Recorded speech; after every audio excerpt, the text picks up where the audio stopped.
السلام علیکم ورحمۃ اللہ وبرکاتہ۔ ناظرین کرام، امید ہے کہ مزاج بخیر ہوں گے۔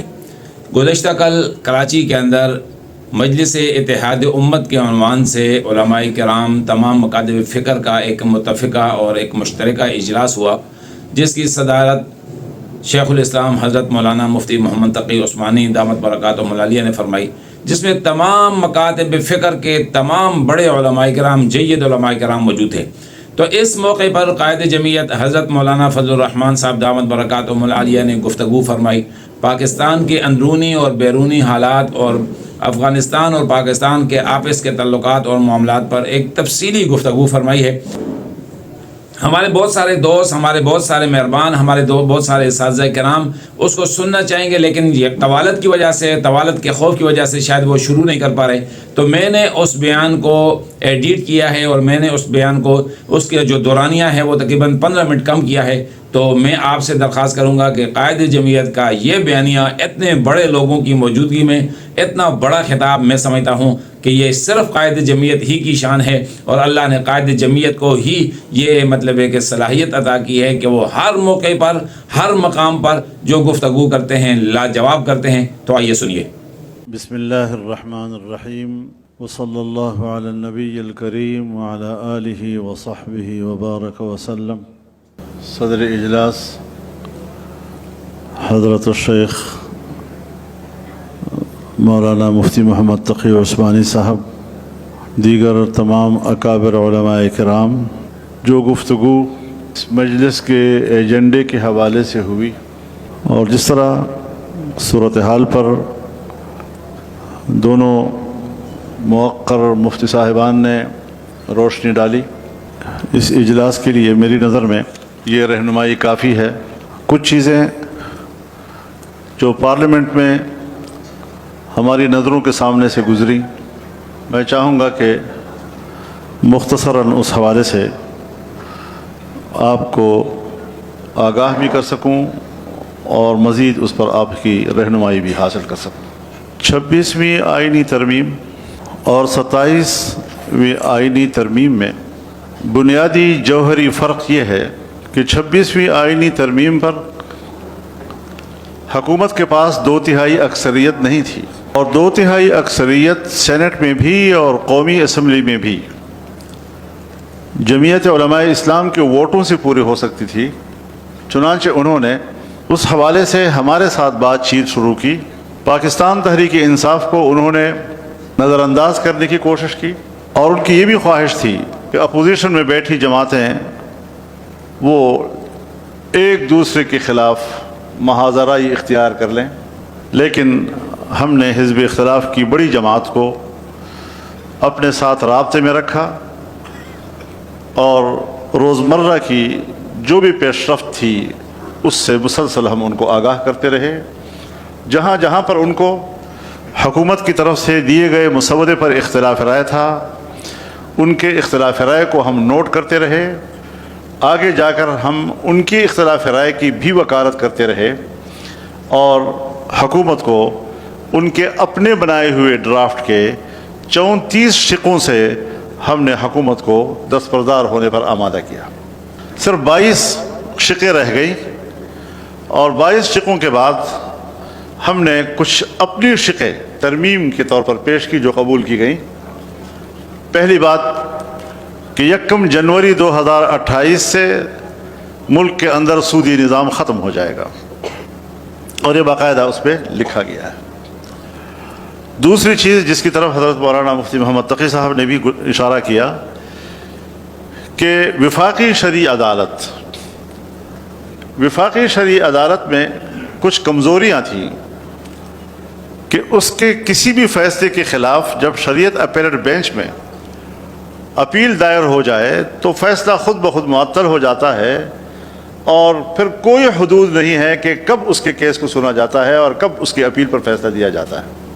چنانچہ اس ترمیم میں یہ واضح کر دیا گیا کہ وفاقی شرعی عدالت کے فیصلے کے خلاف جب وفاقی شریعت اپیلٹ بینچ میں اپیل جائے گی تو 1 سال کے اندر اندر اس اپیل پر فیصلہ لازم ہوگا، ورنہ پھر شرعی عدالت کا فیصلہ مؤثر قرار دیا جائے گا۔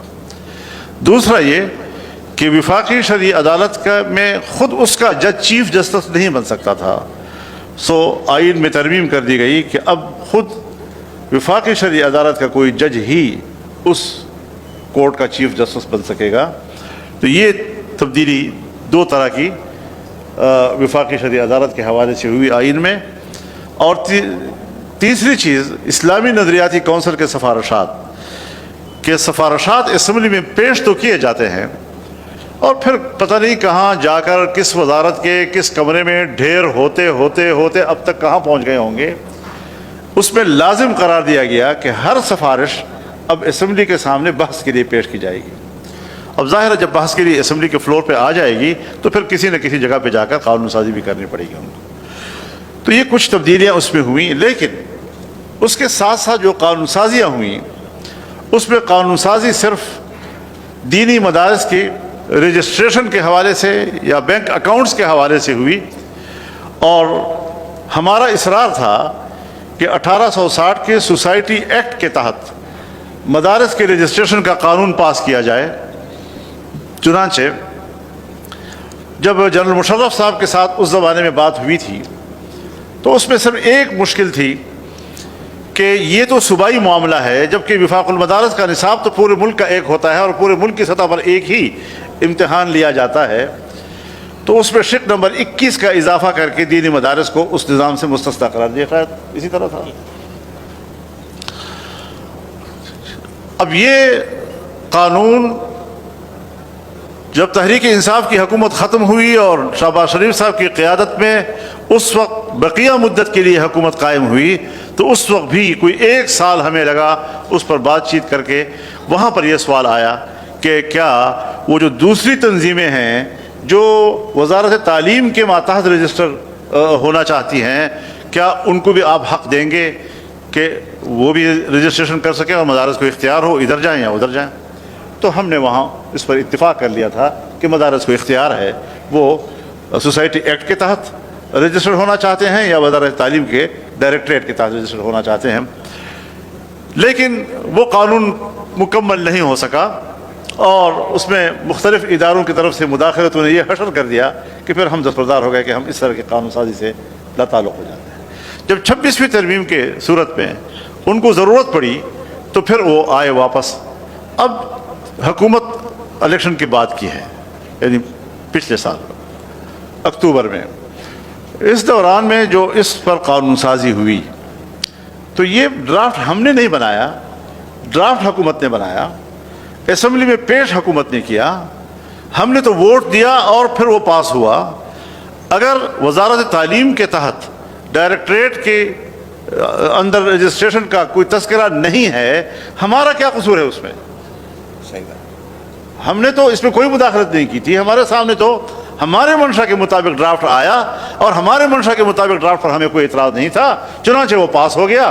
اس کے بعد شور مچایا گیا کہ پھر ہم کدھر گئے۔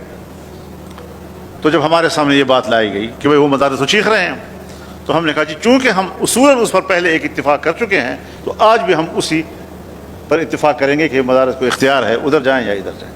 ہم نے نیک نیتی کے ساتھ کہ ایک دفعہ ہمارا ہاں ہو چکا ہے، اب اس ہاں سے ہم دوبارہ پسپائی نہیں اختیار کریں گے۔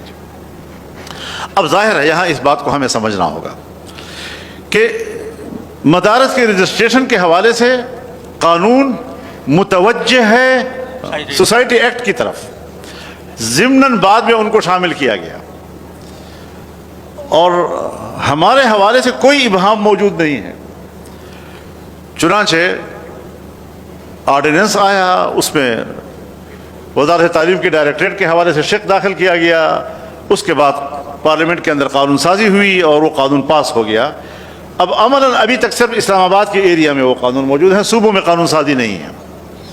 لیکن اسلام آباد میں بھی اگر کوئی مدرسہ فائل لے کر جاتا ہے ڈپٹی کمشنر کے دفتر میں اور وہ سوسائٹی ایکٹ کے تحت رجسٹریشن کے لیے کہتا ہے تو ڈپٹی کمشنر اسے کہتا ہے کہ نہیں آپ جائیں اور وزارت تعلیم کے تحت فائل بنا کر لائیں۔ اب یہ بہت بڑی زیادتی ہے، یہ ظلم ہے، یہ جانبداری ہے۔ اس پر ہم نے ضرور ان سے شکایت کی، اعلیٰ سطح پر ہم نے شکایت کی، اور ہم نے ان سے یہ بھی کہا کہ اس وقت جو وزارت تعلیم کے تحت ڈائریکٹریٹ جنرل ہے اس کا جو چیف بیٹھا ہوا ہے وہ ایک ریٹائرڈ فوجی جنرل ہے اور وہ وہی شدت کے رویے اختیار کر کے سوسائٹی ایکٹ کے تحت رجسٹریشن کے فلسفے کو ناکام بنا رہا ہے اور وہ اپنی ہی اجارہ داری کے لیے اس قسم کی حرکتیں کر رہا ہے۔ انہوں نے ہمیں یہ بھی کہا کہ چلو آپ بندہ دے دیں، ہم تبدیل کر لیں گے۔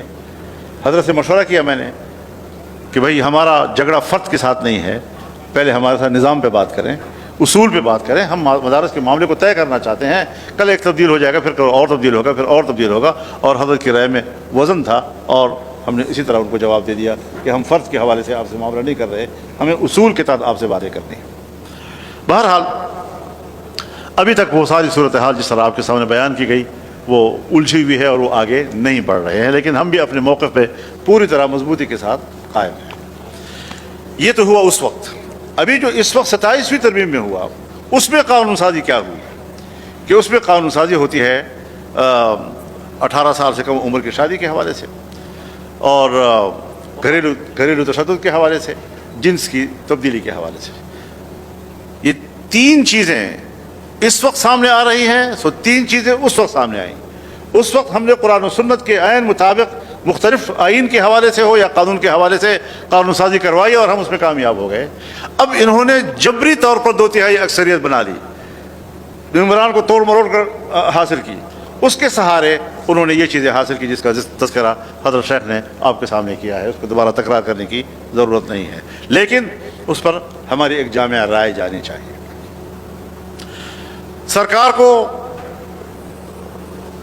جس شعبے سے چاہیں جب چاہیں اپنی مرضی کے لوگ اکٹھے کر لیں اور اس میں وہ اپنی مرضی کی بات کر لیں اور اپنی مرضی کی بات کی وہ تائید حاصل کر لیں، یہ کوئی مشکل بات نہیں ہے۔ چنانچہ میں تو یہاں سے بھی ان کو پیغام دینا چاہتا ہوں کہ ملک بھر کے علماء کرام چاہے کسی بھی مکتب فکر سے تعلق رکھتے ہوں، اس کا حقیقی نمائندہ، ان کے ضمیر کا نمائندہ اجتماع یہ ہے جو آج یہاں بیٹھا ہوا ہے۔ وہ صرف مدح سرا قسم کے لوگ اکٹھے کر کے ان کی تائید لینا یہ کوئی حکمرانوں کے لیے کبھی مشکل مسئلہ نہیں رہا ہے، لہٰذا علماء کرام اس میں گئے ہیں۔ اور میں تو کم از کم ہر چیز کا کوئی مثبت پہلو نکالتا ہوں، منفی پہلو زیادہ نکالنا اچھی بات نہیں ہوتی۔ تو میں نے تو اس دن بھی کہا کہ جو نئے اسٹیٹس انہوں نے لیے ہیں ان نئے اسٹیٹس کے ساتھ اپنی نئی ذمہ داریوں کا آغاز انہوں نے علماء کرام کے اجتماع سے کر لیا ہے، تو نیک فال ہی ہم اس کا نکالیں۔ اب اس کے علاوہ حضرت یہ جو قانون سازیاں ہوئی ہیں، ابھی حال ہی میں ایک اور قانون سازی ہوئی جس کا آپ کی خدمت میں ذکر کرنا چاہتا ہوں کہ اقلیتی کمیشن کا قیام۔ اب اقلیتی کمیشن یا اقلیتوں کے حقوق کے حوالے سے اگر آپ کچھ کرنا چاہتے ہیں، ہمیں ان کے حقوق پر تو کوئی جھگڑا نہیں ہے، لیکن ان کے حقوق کے نام پر جو قانون سازی کی گئی، اس قانون سازی کے اندر ایک شق نمبر 35 ڈالی گئی تھی۔ اس شق نمبر 35 میں اس کمیشن کے تحت جو قوانین ہیں ان کو تمام قوانین پر بالادستی حاصل ہوگی۔ اب یہ چیز ہم نے پکڑ لی کہ بھئی یہ تو آپ جو کہہ رہے ہیں کہ تمام قوانین پر بالادستی ہوگی، کل آپ ملک 5-6 ہزار قوانین ہیں، کسی بھی قانون کے مطابق کوئی فیصلہ دیتا ہے، آپ کورٹ پہ جائیں گے کہ چونکہ اس قانون کے تحت فیصلہ وہ اقلیتی کمیشن کے فلانے قانون سے متصادم ہے لہذا اس کو بالادستی حاصل ہے، تو کل قادیانی بھی اٹھیں گے اور سن 74 میں جو قوانین بنے تھے قادیانیت کے حوالے سے وہ بھی کہیں گے کہ ہمارے جو قوانین ہیں وہ آپ کے فلانے کمیشن کے قانون سے متصادم ہیں، لہذا ہم اس کا فائدہ اٹھانا چاہیں گے اور اس قانون کو چھوڑ دو، ختم کر دو۔ اب یہ چیزیں جب ہم نے محسوس کی، اب ساری رات تک ہمیں ایجنڈا نہیں ملا، مشترکہ اجلاس کی صبح میں ہمیں ایجنڈا ملا، اور وہ بھی جب میں نے اپنے ایک سینیٹر کا عمران مرتضیٰ سے معلوم کیا تو انہوں نے کہا جی یہ آیا ہے کہ اس میں ایک چیز بڑی خطرناک آ رہی ہے۔ میں ٹھیک 11 بجے یا 11:15 بجے تک پہنچ گیا، اجلاس کی بسم اللہ سے میں فوراً ایوان میں پہنچ گیا اور ہم نے اس خرابی کی نشاندہی کی اور ہم نے ان سے کہا کہ بھئی اس کے اندر جو زہر چھپا ہوا ہے اس کا کل جو ملک بھر میں استحصال کیا جائے گا، اور خاص طور پر قادیانی طبقہ جو ختم نبوت کے حوالے سے اس کا ناجائز فائدہ اٹھانے کی کوشش کریں گے، یہ آپ کیا کر رہے ہیں؟ دوسری خرابی یہ ڈالی گئی تھی کہ اس اقلیتی کمیشن کو از خود نوٹس لینے کا اختیار دے دیا گیا تھا۔ ہم نے کہا اللہ سے ڈرو، ابھی آپ لوگوں نے